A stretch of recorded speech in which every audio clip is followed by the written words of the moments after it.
So we are pretty much live.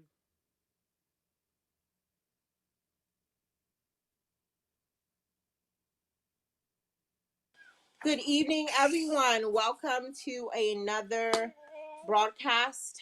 Today, we are going to be talking about the impact of slavery with Reverend Miss Doretha Jackson. And of course, we'll be giving our perspective, our own opinions of how slavery has impacted Africa, as well as how slavery has impacted the African Americans within America. So please listen. Hopefully, we can educate someone or everyone in this broadcast. Ms. Doretha Jackson? Hello, it's a pleasure to be here with each of you today.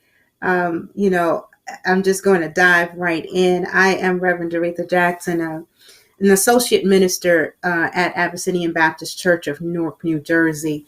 Uh, African history and American history in general is one of my favorite topics.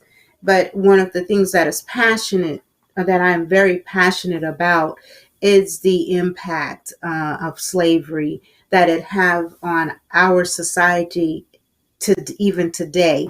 And when we think of this American tragedy, the legacy of slavery is still lingers in our cities, especially our inner cities.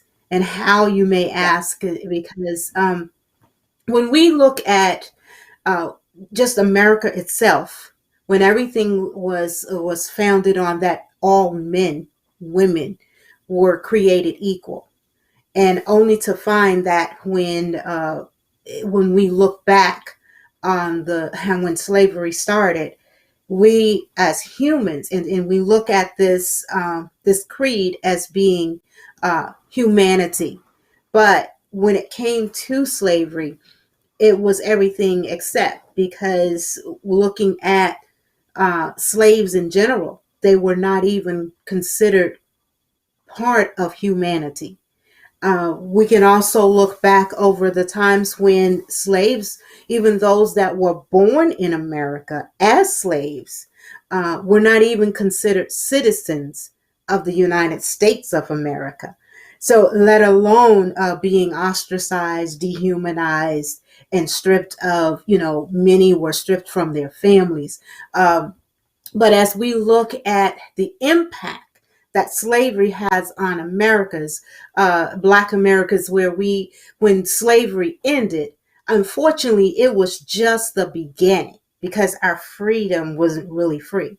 And if we can attest to the fact that we're living it now still, because we're dealing with a generation of nations and creeds and colors that still have this thinking even before the 1600s, even before the 1800s, even before the civil rights movement, where we're still fighting as a people, as a nation, as Blacks in America. We're still fighting to just even show people that our lives matter. So why are we still marching? Why are we still fighting? Why are we still trying to fight for equality? Why are we still dealing with systemic racism? Why are we still dealing with even reverse racism?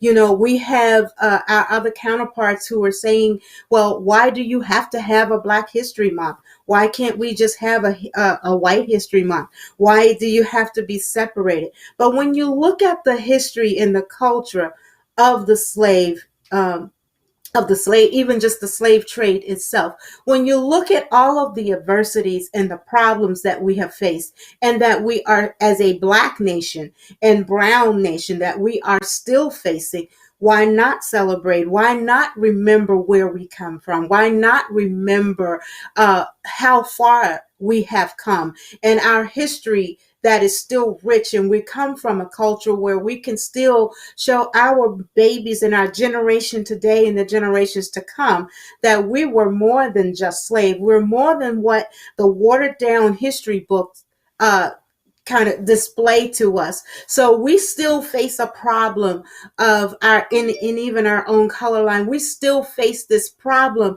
of the impact that slavery had on us. We still are viewed as a nation, as a race that is obsessed with just being ourselves, loving ourselves.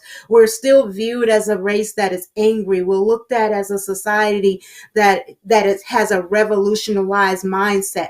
But we are more than that. We are, we when we think of the impact in America, it is acknowledging that uh, all of the humanizing and the oppressive system that was created during those times was the reality then. It was also a system that the individuals that resisted in a subverted and expression of their values of humanity. There was no value on the lives of those that was stolen from their country. There was no value on the life of their families. There was no value of a particular race that was brought from a foreign country here to America.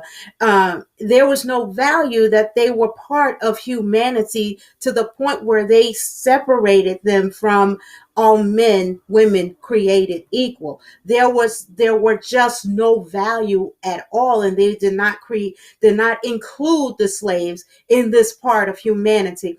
And it's also important to note that how this history, when we look at this history, how it's situated in a system of anti-Black racism in which Black bodies were reduced to commodities. So let's look at that, how the African Americans, how they were sold just as a piece of property. So that alone tells you that there was no value coming right out of the back or coming right off the boat. There was no value on their lives, and there was no expectations from other the people who oppress them, the oppressor. There, it was evident that they had no value, because anytime you take when we look at the slavery's horrors, that included family separation. Many of the enslaved people, they experienced sales where they were sold and stripped from their families, where separations were they were separated 4 and 5 times, husbands away from wives, and 3-day-old babies fresh out of the womb was stripped out of the arms of their mothers, and the mothers were made to even nurse the slave owners babies, and but yet there still was no value on their lives, and we still deal with those impacts of the slave mentality today. Whenever we find that our young Black men and our young Black women, and you're not even safe in your own home, when we find that an officer can publicly kill our young Black men and women, and there is no consequences behind that, we are still using that, is still that mindset that you still have no value on our lives. When we still find ourselves marching and fighting for our lives to matter, when we still find ourselves having to teach our young, have a conversation that's different from any other families with our young Black men and women, to even just know what a protocol is to when you're pulled over, to live in fear, to just, you have no control over what color you are, and to have to be subjected or a product of systemic racism, or to have to be told to get over it, or the moment you start to stand up for your rights, then all of a sudden you are radical, or you have been labeled as a bitter, angry agitator. But these are the impacts that we are still dealing with in America, with the horrors of slavery. How do we account for a 3-day-old infant in the market for sale without their parent? What does it mean that we find hundreds of children younger than 10 being up for sale and being made to cook and clean in the house? See, the selling of off of husband. How do we account for that? The wives and the children they were a central part of this system, and enslaved people lived this constant fear as a result of how they were treated. So, and we always hear and we get this feedback of when we're looking at all of the movements that we have. We have the civil rights movement. We have the Black Lives movements, and there are many other movements. We have the NAACP, and all of these things were created to just show, yes, we do matter. So, and we've had, I mentioned earlier about reverse racism, when you would hear other counterparts that would say,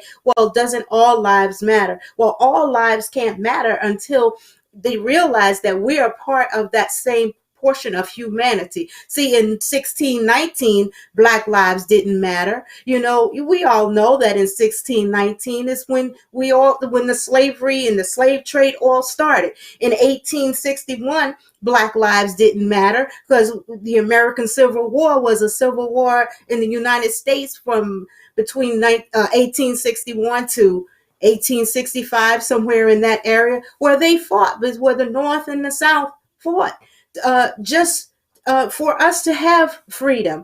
And the fact that we're fighting whether we should be free or not, that tells you that there was no value on the Black lives. So we still have that impact of the slavery. See, Black lives didn't matter in 1865. This is around the time where Abraham Lincoln, after his assassination, when the wake of the Civil War, in order for the Black men who went off to war, the laws were put in place to restrict freed Blacks, and the activity to assure that their availability as workers were permitted. So the Black lives didn't matter in 1866 when Civil Rights Act was declared that male persons were born in the United States to be citizens. Black lives didn't matter even during that time, Johnson vetoed the legislation that was overturned, which was eventually overturned in the United States Congress, where that civil rights act where where Blacks were to be treated equal. Black lives didn't matter in 1870. After the Civil War, the 15th Amendment was ratified in 1870 that prohibited states from denying a male citizen the right to vote. And they couldn't do it based on their race or their color or previous conditions of their servitude. So nevertheless, even after this 15th Amendment had been ratified, it was for decades in the southern state, they still stifled or did their best to stifle that. In 1921, let's talk about the devastation of the Black Wall Street. Black lives didn't matter then in Tulsa, Oklahoma, a story that we're also familiar with, where the wave of racial violence destroyed the affluent African American community, and because they were seen as a threat to the white dominated American capitalism. So Black lives didn't matter then. In 1954, let's talk about the Brown versus the Board of Education. This was another landmark decision where the U.S. Supreme Court, in which the court ruled in the United States lives that we could have the right of education, the same education as others, and that we were denied that right, and people fought against that right. Our lives didn't matter then that we were to be an educated people. This is the impact. These are all the impact of slavery. The fact that we had to fight in 1964 just for civil rights, where during the Civil Rights Act, we kind of started to somewhat start to turn a curve, because we had courageous and outspoken leaders such as Dr. King, such as Medgar Evers, such as Malcolm X, such as the Black Panther Party, such, some of the things that we see in our so-called textbooks, they're filled with many inaccuracies, and they have left out the history. And in my opinion, anything that's left out and anything that's unsaid is also an untruth. But in 1964, during our Civil Rights Act, we as we start to somewhat turn this curve, it was another landmark for the civil rights and the labor law of the United States that outlawed discrimination. Yet here we still are dealing with systemic racism. Here we still are. Our young Black men in the street are seen as a threat to someone, that even when they're not threatening, when we can look at a mentally ill who is not even clothed fully and see them as a threat, and we can kill them and not have any consequences or any responsibility for it, but only excuses. This still shows us that we are still dealing with the remnants of the slave mentality, where we were not it was not intended for us to be a part of that. We were created equal. It was not intended that we are part of that constitution, that we weren't even citizen, or we're not even have any value on our lives, where we our feelings and our values are to be minimized in order for everyone else's to be maximized. But no one gets to minimize who we are and how we are, especially when we have been ostracized, especially when we have been dehumanized and demoralized and stripped away from our culture. And as we try to go back to it, as we try to re-educate ourselves, as we try to educate our children and the generations after, to show their lineage and their bloodline and where we've come from, and only to be viewed as someone who's agitating and creating a chaos and havoc, we still have this issue of dealing with the impact of slavery in today's time, when we're still fighting and saying that, hey, we matter. Hey, and just because I love my race more and I'm passionate about wanting to have equal rights and to be treated equally, that doesn't make me a racist. So every moment that our son, every moment that our nephew or our husband or our Black brothers and sisters are seen as a threat because of their power of knowledge, because their gift, because they are beyond amazing, and they're apt and smart and full of knowledge, and full of inquisitive minds, and they're future inventors and doctors and presidents and lawyers. Oh, the list can go on and on. But every time that we are seen as a threat instead of an equal counterpart, this is still an impact of slavery and the slave mentality, and the impact of the losses of the 20 millions of the slaves in the culture of the nation of Africa, and all of those millions of lives that were lost, and even some that took their lives. This impact is lasting. It never ends. It never ends. And I believe that part of the reasons why we are trying, they're attempting to suppress or make us forget, or tell us to get over it, or to just not make us so that we can be in a position to always be aware.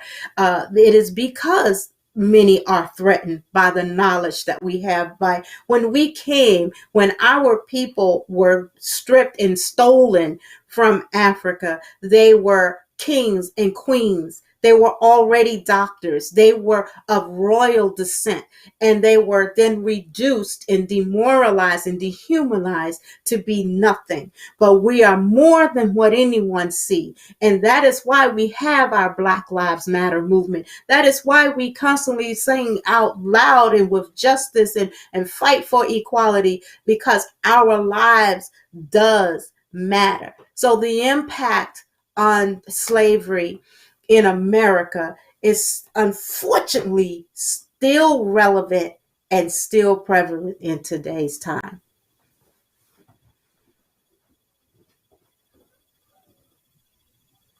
Yeah, I think we lost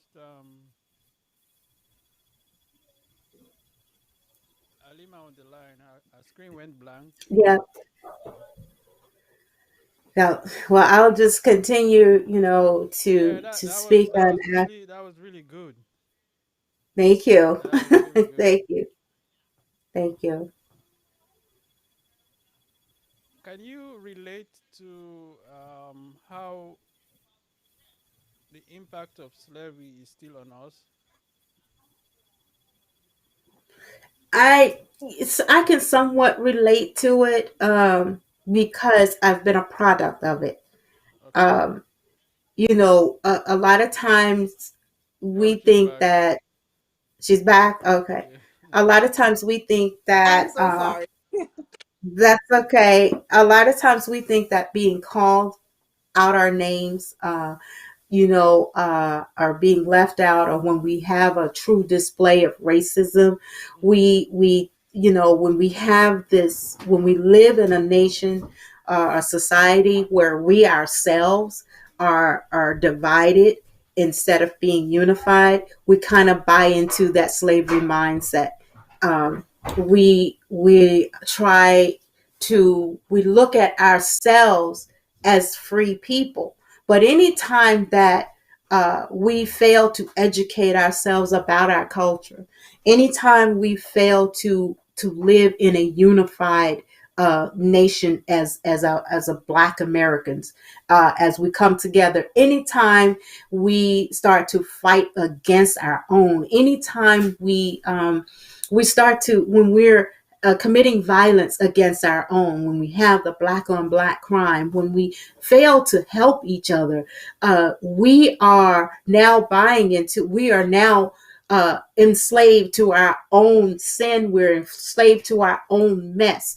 And this is part of the problem as well. Until we get that together, until we get ourselves together, until we learn that we are more than what people see, then we can get back to get out of this stinking thinking. We can get out of that slave mentality.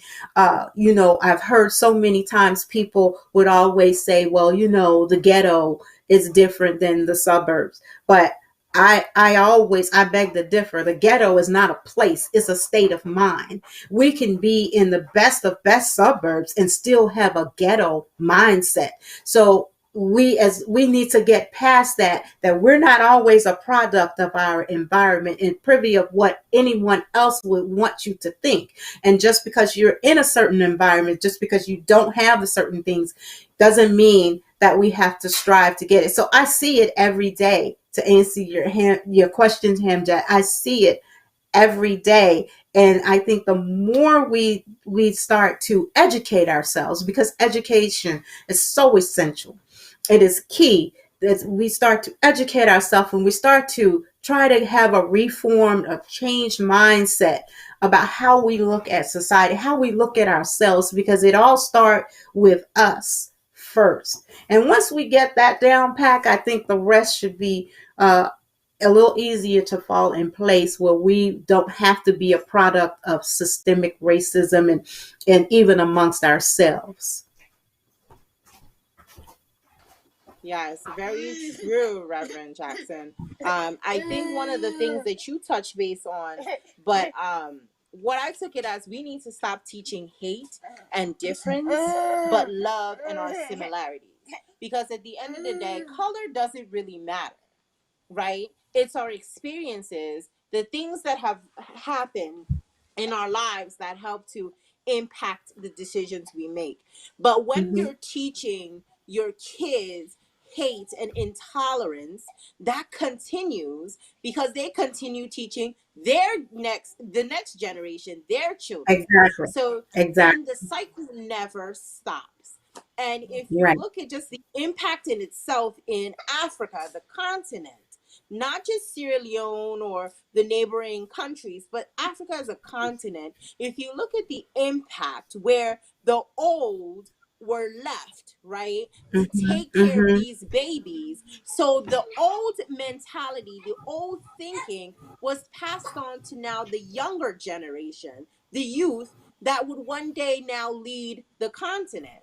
So there was that huge gap of, okay, the young that didn't really agree with their parents' style or way of doing things, they were not there to correct it, right? So Right. then the youth Mm-hmm. were now left to learn the same things that their grandparents were themselves doing as they were growing up. So now Correct. we're in America.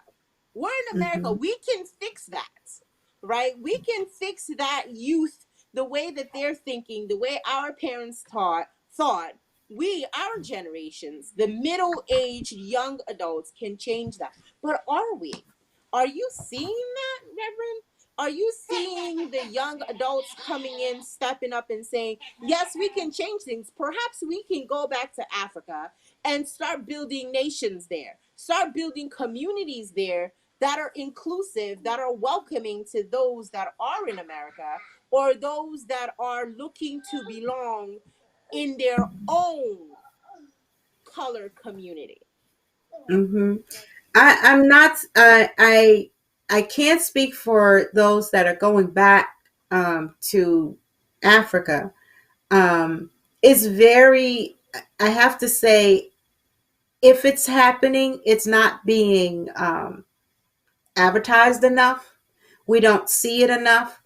But I do see a turnaround in this newer generation where they're saying we're no longer going to tolerate the racism.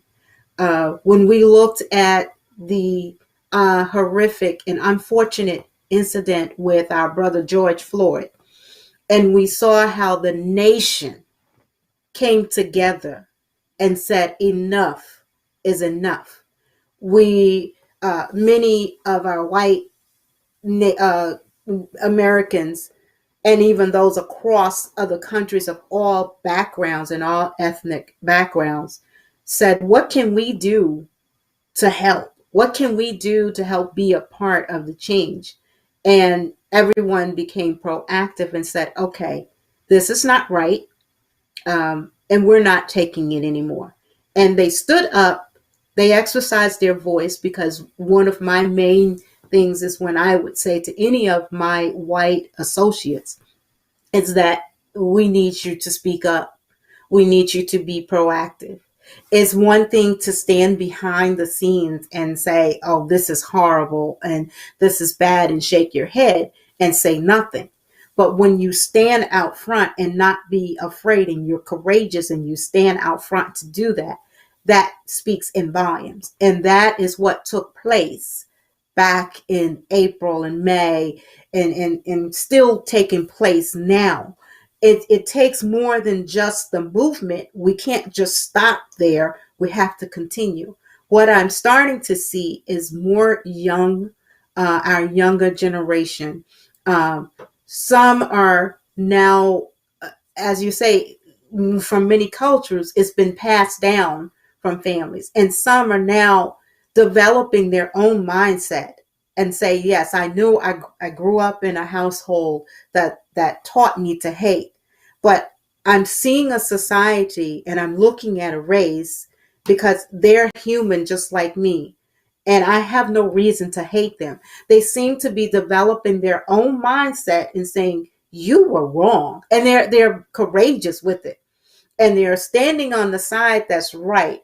I'm starting to see more of that in the in this newer generation, as we call it, the millennial one, the millennials two, and even now with the millennial generation X that are coming up.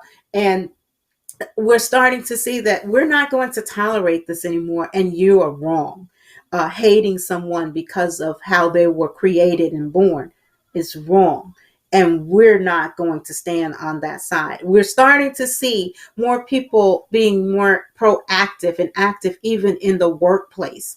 We're starting to see in the communities that they're more hands on, and to make sure that everyone is treated equally, that everyone is that they are getting the same treatment. And if they're being mistreated, they're starting to speak up more.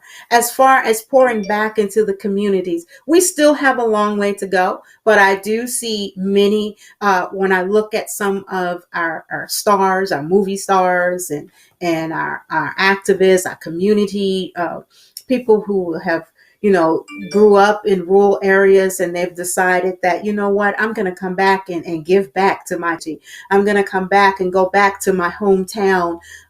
For example, I was born and raised in Mississippi, and one of my goals is to go back and see how I can contribute. I don't have a desire to live there, but just because I don't want to live there, it doesn't mean that I can't give back and contribute to a place that created me and made me the woman that I am. There were many teachers and many seniors in our community, because I grew up in the time where the communities really raised everyone's children.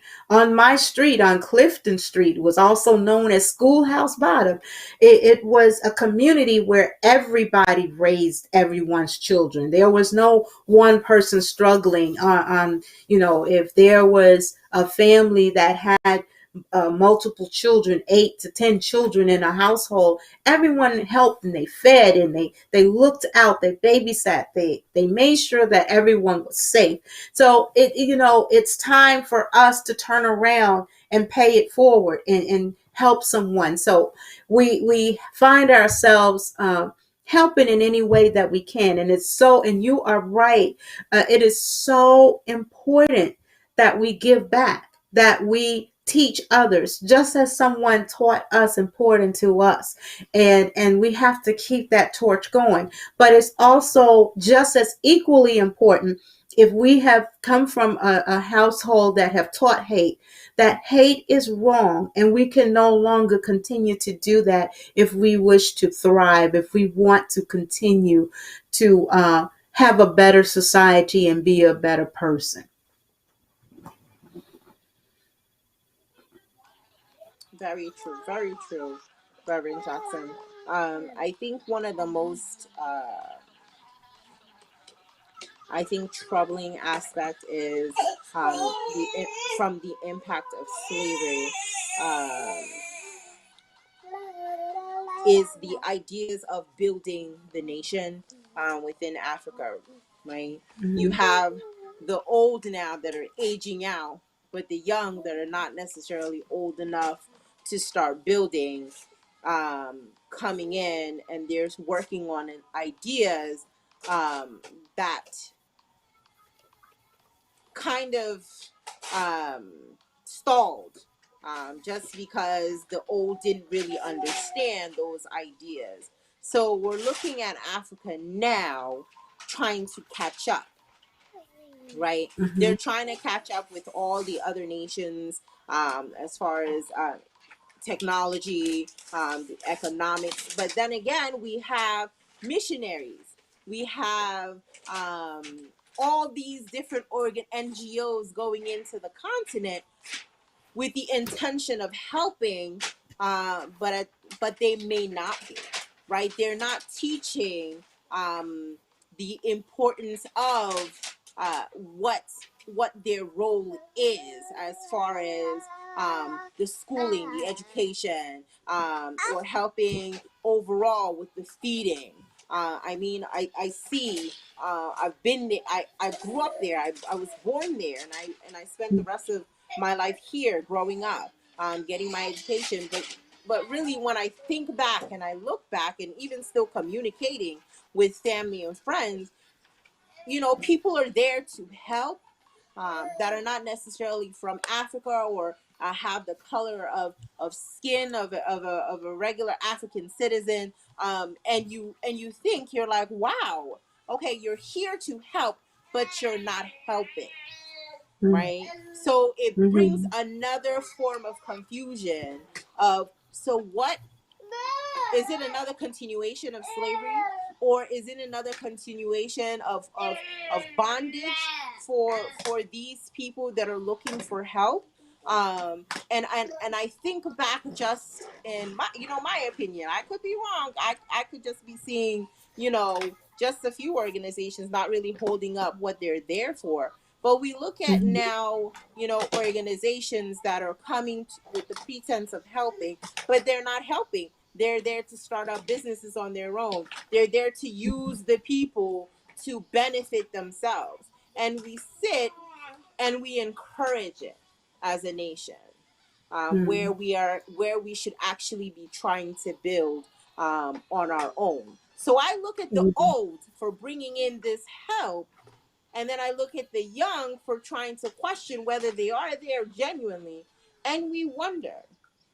So now in America, we see that people are pushing themselves to try to get out of that bondage, that help, so-called help that they're giving, trying to get out. Excuse me, trying to get out of that help, and trying to become even more educated so that they are surpassing those that are there to help. Are you seeing people more seeking the knowledge to African Americans themselves seeking the knowledge to better themselves? Is that more frequent now within our communities? Are people still staying stalled with what they've been taught and not looking to improve their situation or looking to improve others? I'm seeing, I would say it would be 50-50. I said it earlier, we still have a long way to go. I am, however, from my personal view, I am seeing more, and it's because it's in our faces now. We're seeing more historical events where more of us are being seen in high places. For example, our first female uh, woman of color vice president, our first president of the United States. There are so many. Now we look at our Congress, it looks so much like, uh, where we're making stride. Um, as far as, you had mentioned earlier about in your country in Africa, and people and missionaries and other people that come in who says, what can we do to help? I hate to answer a question with a question. In terms of them not really helping and they have their own personal agenda, my question is it clear to them from the very beginning exactly what is it that we need help with in Africa? Uh, what is it that what are the expectation of those missionaries and those people that come over to try to help uh, us to progress, help the African continent to be a progressive place and to come up in today's time? Is it very clear how educated are our elders and those that are coming up and those that we're trying to groom to know what to look for? Do they know how to ask the right questions? Do they know how can we know to trust them? Because when we have an understanding of what we are looking for and what the expectations are from those who are supposed to help us, then we would then be able to get a better understanding how to vet the people that we are trying to help. So am I seeing a turnaround in the aspect of helping or trying to better ourselves as well as our nation? I would have to say it's 50-50. We still have a long way to go. We still have far too many that are still captive in their mind and still trying to get to Canaan with an Egypt mindset, still living in captivity when we think that when we lack trust in our own brothers and sisters, when we do everything in our power to try to tear our own down. These are part of the problems and not the solution. But it's so important to continue to educate our younger people and some of our seniors. It's important to make them aware of what we are really looking for when we are looking for help, and we want to make sure that everyone is vetted in all aspects. What are your intentions? We don't want you to come here to build a business for yourself and to uh to benefit and profit from us. We want you to come here and teach us how to build so that we can profit and educate and hire and help our country to be better. We don't want you to come here to make your money. We want you to come and teach us how to make money. We have to be very clear on what we're looking for and what the expectations are, and then make that very clear to those in the country, in the continent, when this is what we're looking for and this is why we're looking for it. We are behind in this area, so what can we do to come up? We want to have better technology, and we're not asking you to come over here and build an Apple store when we have people working in McDonald's and they can't even afford the products. We're asking you to come here to show us how to be entrepreneurs, how to invest in franchises, how to educate. How can we have better access to education? How can we have better access to to buy a home? How can we have better access to this technology? How can we better our educational system? How can we develop our economy? And what can we do here to have a better economy? How can we become a partnership with the United States of America, with us having a little more control than someone else coming in saying, this is how you're going to do it. Rather than that, let's have a partnership and say, this is what we want to do. So that's basically my take on, on how, without us being captive and having to rely on someone else. Because, one of the main things is when they offer us aid, uh, we're going to give you this grant. It's almost like a quid pro quo. You give us this and we'll give you that. You give us control and we'll come over and we'll do that. We're going to give everyone over, everyone that become a part of this organization. And this is just an example. We're going to give each business owner $10,000, 10,000 American dollars, and you be a part of this. But yet they have no control over it, and it's being controlled by those who are supposed to be helping and build our country and build the make the economy better and to help the nation to progress. But yet, who is the one that's benefiting?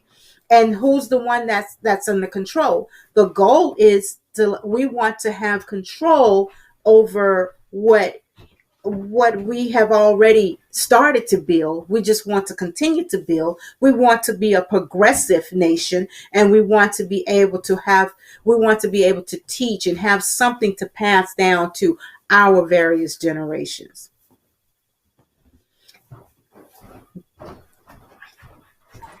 Well said, Reverend. Well said. Thank you for Mm-hmm. that. It's always Yeah, very important when you're trying to help someone to teach them along the way, because mm-hmm. when you teach, of course, we all know knowledge is power. Lastly, Exactly. I definitely would like for you to help us in just touching base on the dynamics of how taking the leading father figure, the young, strong man out of the home. Of course, knowing how it affects Africa, we left the young, the women now being the providers, being the ones when they did leave the women, being the providers, taking care of the children, and then of course looking to the old for the assistance. Not having that father figure in the house or in the home, and having, of course, looking at the grandfather as the father, or maybe the uncle as the father. So not having that father figure in the home, how has that affected the African Americans in America, in not having that father figure?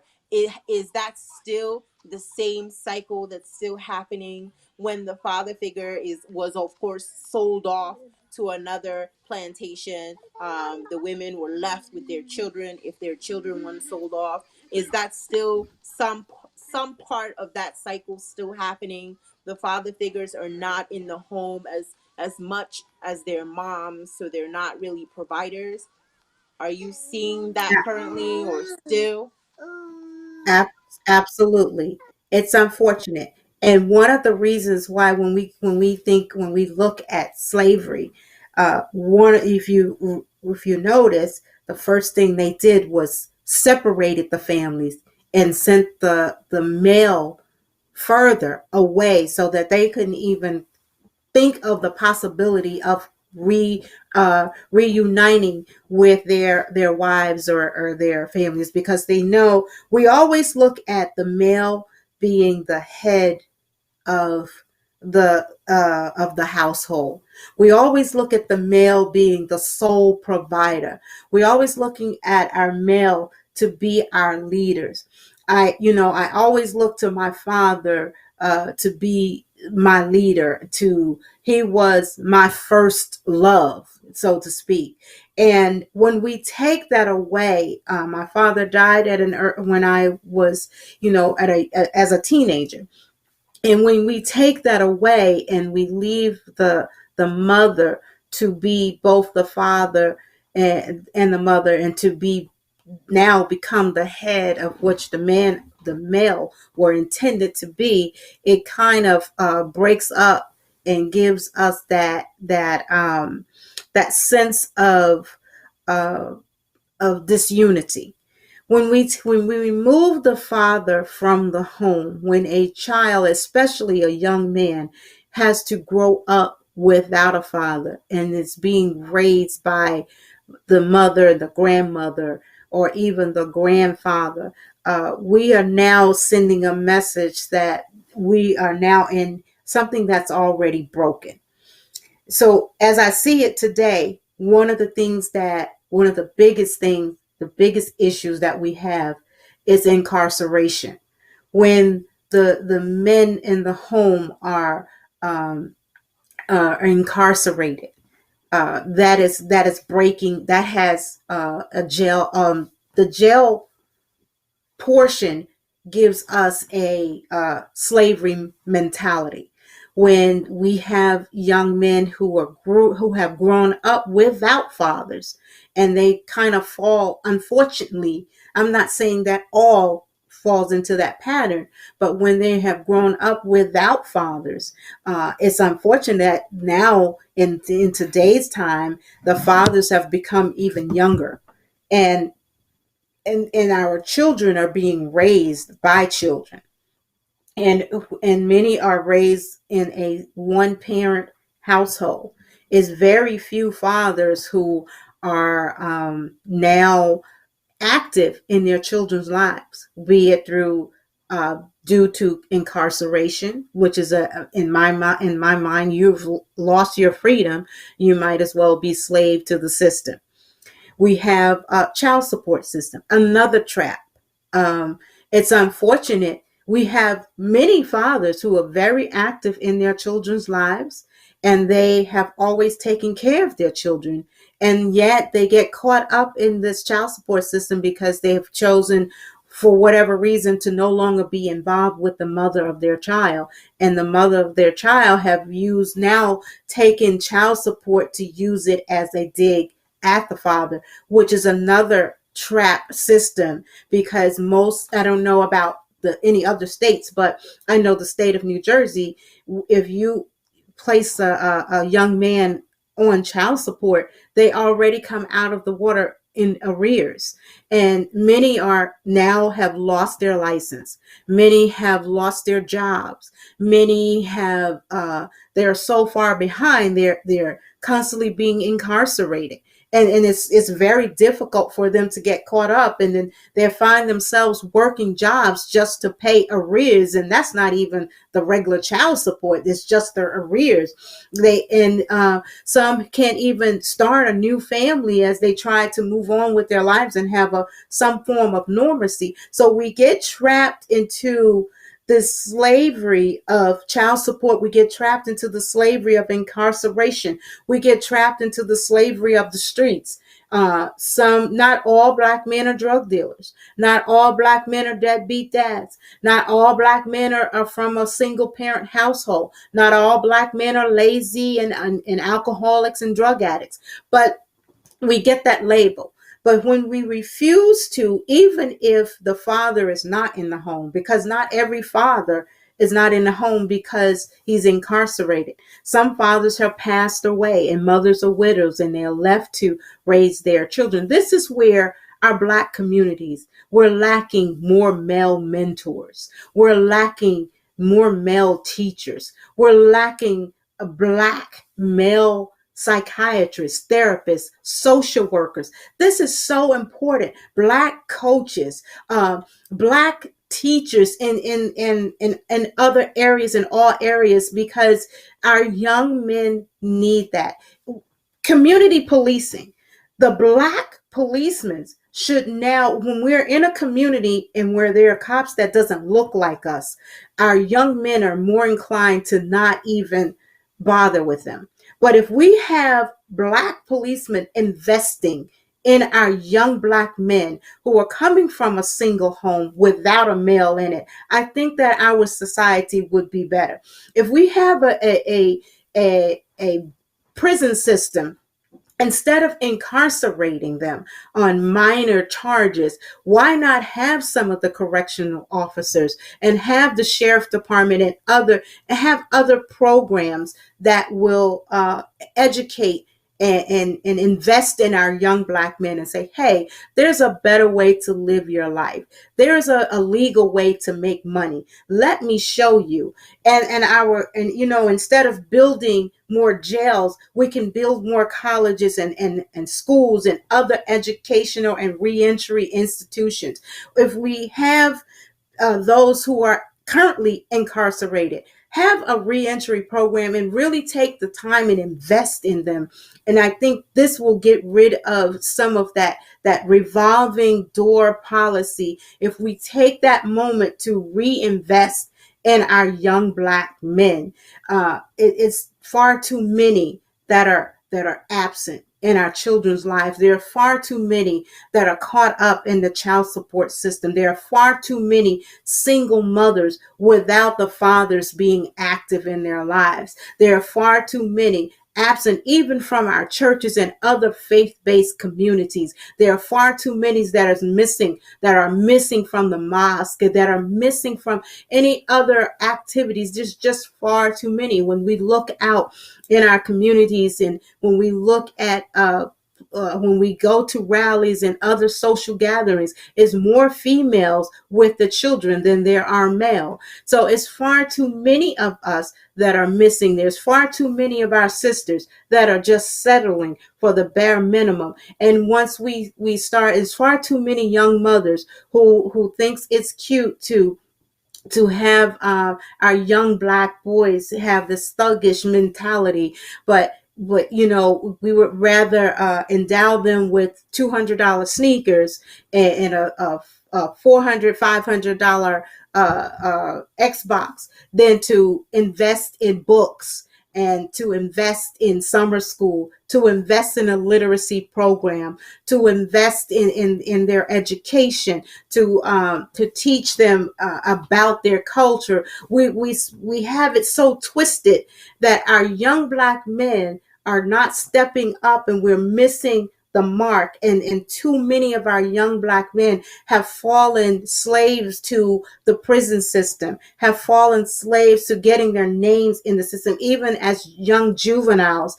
And we have more that are in the prison system that we do in college.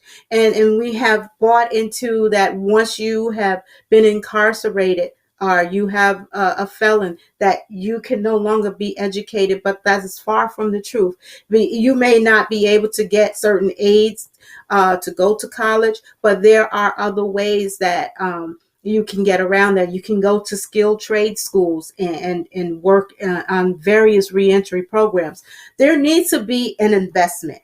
We need our people to start investing. We need the police officers, the Black police officers, to invest in our people instead of incarcerating them. We need the Black preachers and the Black religious leaders and the Black faith-based leaders to invest in our young men. We need not to be afraid to go to those street corners and say, hey, look, there's a better way to do this. Let's work it, and let's make this work, to let's turn this around to better our community. Let's go to those street corners and talk to these young Black men who are hanging around the bodegas with their pants below their behinds. Let's go to those schools where we have the young boys skipping school and hanging out in the hallway and going to the back and smoking and doing whatever. It's just time to just step up. And I think if we start to invest in our young Black men and stop looking for, I'm not saying that the women, the mothers, the grandmothers, the aunts, and the extended mothers and all of those, the community mothers, because every community has a mother. And I'm not saying that they're not relevant. They're still important, but we still need the backbone of the men. We need to have some community fathers. We need to have, in my community, my husband, it is an honor for my husband and I we're that community parents. We're Mama and Papa J. We need to have more Mama and Papa J's in every community. We need to have that grandma. We need to have someone that don't mind saying, you know what, your mother is busy because she's holding it down at work, and you need someone to come to that parent teacher conference. I will go. You need that father, that the young girl who has no father. You need that community father to say, I'll go with you to the father daughter dance. You need that father that's going to step up, and when the young girl starts to date, you need that father to say, hey, she has a father, or she has someone that's looking out for her, so you better treat her right. We need someone to invest in our young men. This is how you treat a young lady. This is how you conduct yourself in the presence of your elders. Pull up your pants. This is why you need to pull up your pants. Do you understand where this come from? This is not a fad or a fashion that's appealing. You're disrespecting every woman that you walk in front of with your pants. But we need some men to do that. It's so important that we need someone to invest in them. I know that you messed up. We've all messed up. We've all fallen short.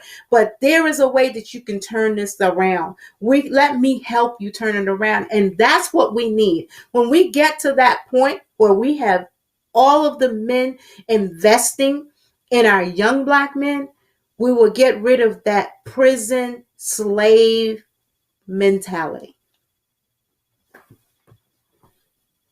Yes, Reverend. Thank you so much for that. And I'm so grateful, and I thank God that I grew up with a community parents. My father was the Mm-hmm. one that would actually like discipline you in front of everybody if your pants was down, or he'll take off his belts, so you knew he meant business. May Yes. his soul rest in peace. He passed away from COVID, so you I'm speaking sorry of to that hear that. really. It really touched home, and it made me a little emotional, so thank you for shedding light that it does take a village to raise our Mm-hmm. children. And there are so many programs I know within our community that people just brush by, don't invite their kids to, but instead they'll hang out with their kids to play video games. So i Mm-hmm. i reach out to all of my friends and family members to log on to the community activities and programs we put on for the children, for the youth, Mm-hmm. especially because they need it, especially at this time when there's not Yes. much to do. Okay. Right. They need to Mm-hmm. listen to these conversations. They need to understand that getting a better education is important. So for those that spent money, I know several friends and family members that did, on expensive gear, clothing gear, or video games. I yield to you to look for educational programs. I Mm-hmm. continuously plead to everyone to educate your children. That is the best way for us to get out of systemic racism, to be Right. educated enough to have the courage to speak up. Okay. Right. Reverend, do you have any other points to share with us this evening? I do not. You said it so eloquently. We just have education is key, and being proactive. Yes. It's one thing to just educate ourselves and then just have this knowledge, but if we don't become active with it Do and something. proactive with it, and understand what you're standing up for, know your history, go back and read the pros and the cons, pay attention to what's going on in your society, watch CNN, watch ABC, watch Fox News, watch all of them and compare, but always keep yourself aware of what's going on in your country. Pay attention and know, you will know when you're experiencing or even being a product of racism. You will know when it's the right time to speak up, and when you're speaking up, what to say and what not to say. Understand your history, and understand all of those things. And it's just it's Yeah. you Yeah. know it's I just understand. it's striving, right, it's striving to make your Yeah. good better and your better best. That's Yeah. my personal Yeah. motto. Yes, yes, Yeah. yes. I hear all of it, Reverend Jackson. So this has been absolutely a wonderful discussion. I plead to everyone to educate the children because they, again, we want them to have a better adulthood than we have, Mhm. right? Right, As every right, generation wants the next generation to be better. So we plead to exactly. all of you to continue to educate. I plead to my male friends and my brothers and my cousins to mentor the young men and women out there, my female friends, my sisters, my cousins. Reach out to your community members, whether it's religiously, because every single religion believes everyone is created equally. So then, why Exactly. are we in such a situation? Have Yeah. a blessed and wonderful evening. Thank you for joining us today. Thank you Once for again, we having look me. forward to another program, and hopefully, we'll invite Reverend Jackson to share more with us. Everyone, take Thank care. you. Good night.